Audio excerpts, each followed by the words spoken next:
My name's Dominic. You know that. I'm 16 years old. I'm really wondering if you have a girlfriend, because maybe the biggest goal for me right now is to get a girlfriend.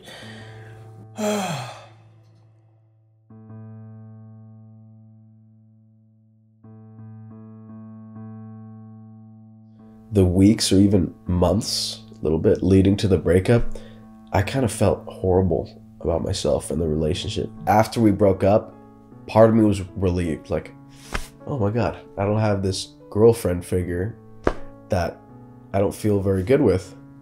But also on the other hand, I did lose something that part of me cherished. I talked to her maybe every other day because she lived in Puerto Rico, so didn't really get to see her.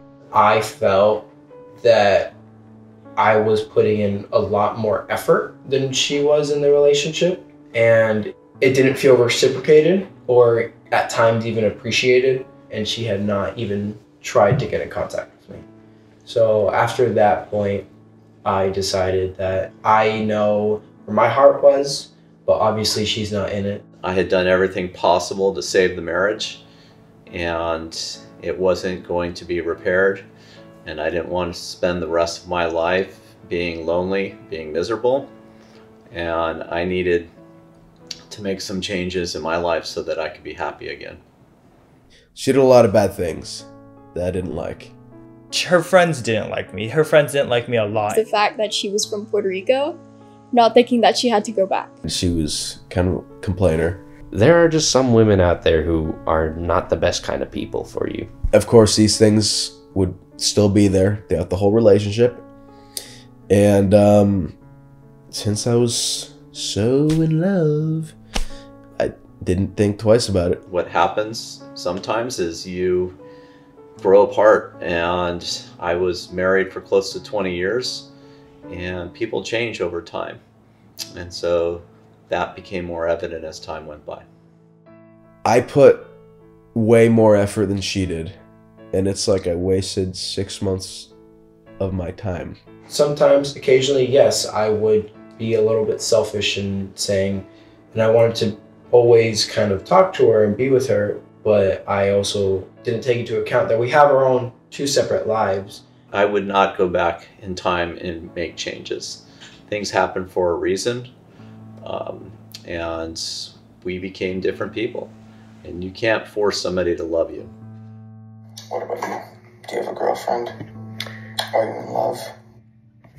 Well, funny enough, yes, I do have a girlfriend. Yes, I am in love.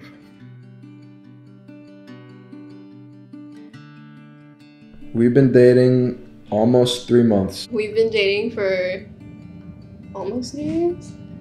Technically like 2.5. We've been married for 23 years. 49 years married. I feel a lot more complete with this relationship. There's not that many people in my life that I feel 100% comfortable with and can share everything to. And you are a person that I can do that with.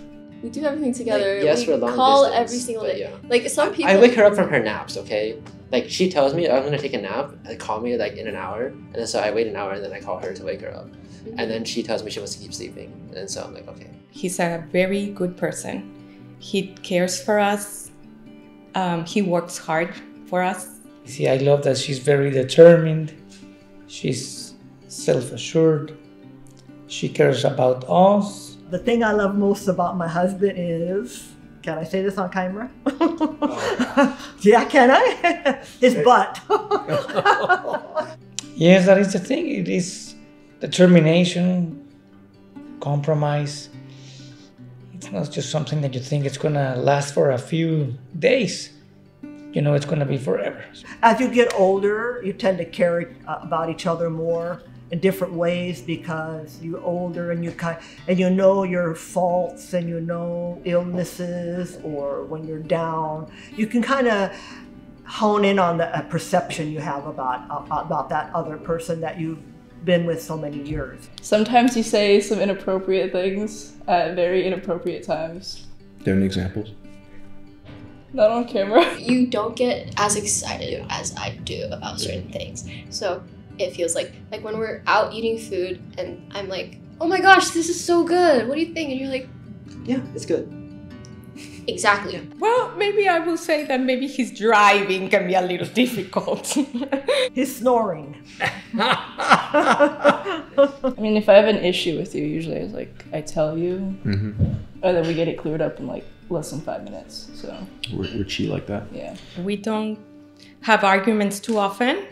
As what he said is like that. When we are mad, we just take it easy. We just don't talk in the moment, and then later we will talk about that issue, and that's it. Let me tell you, love to me is a two-person become a one person together. Yes. That's love. Yeah. That's true. Think a lot alike.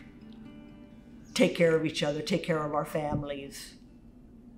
Unity.